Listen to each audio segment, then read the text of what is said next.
محمد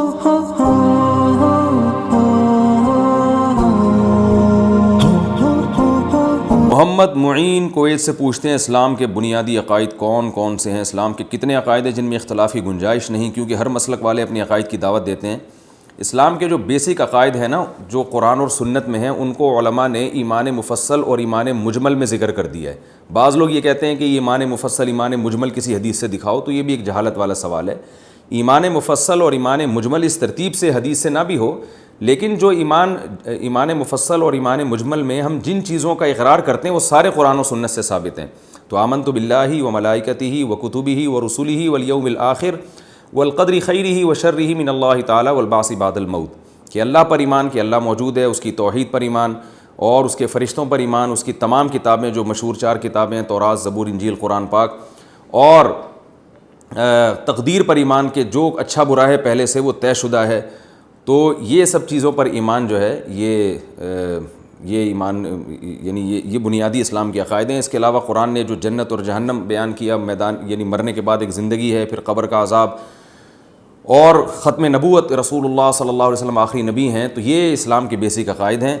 اور پھر کچھ چیزیں ایسی جن کا اعمال سے تعلق ہے، جن کو نبی صلی اللہ علیہ وسلم نے حدیث جبریل، جو مشہور حدیث بخاری مسلم کی، اس میں بیان کیا کہ جبریل علیہ السلام رسول اللہ صلی اللہ علیہ وسلم کے پاس آئے، آپ صلی اللہ علیہ وسلم سے پوچھا ملی ایمان، ایمان کیا ہے؟ تو آپ نے انہی چیزوں کا نام لیا کہ ان چیزوں پر ایمان لانا۔ پھر پوچھا اسلام کیا ہے؟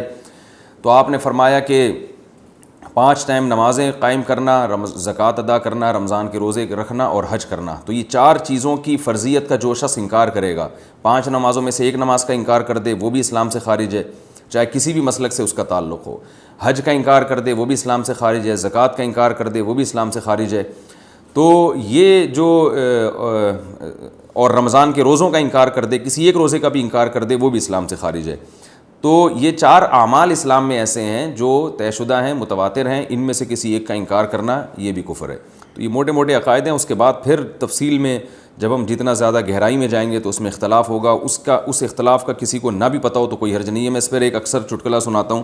ایک صاحب تھے سعودی عرب سے، مجھے بار بار کہہ رہے تھے آپ حیات النبی ممات النبی پر ڈیٹیل میں بیان کریں۔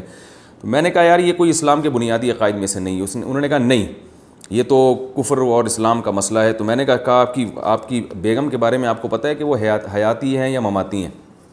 تو کہنے لگا اس بیچارے کو کیا پتہ ان مسائل کا۔ تو میں نے کہا اس کے باوجود آپ اس کو مسلمان سمجھ رہے ہیں اور آپ سمجھ رہے ہیں کہ آپ کا نکاح اس سے ہو گیا، تو جیسے آپ کی بیگم کو ان مسائل کا نہیں پتہ پھر بھی مسلمان ہیں، تو اسی طرح لاکھوں کروڑوں مسلمانوں کو اگر اس عقیدے کا نہیں پتہ ہوگا تو انشاءاللہ وہ بھی مسلمان ہی ہوں گے۔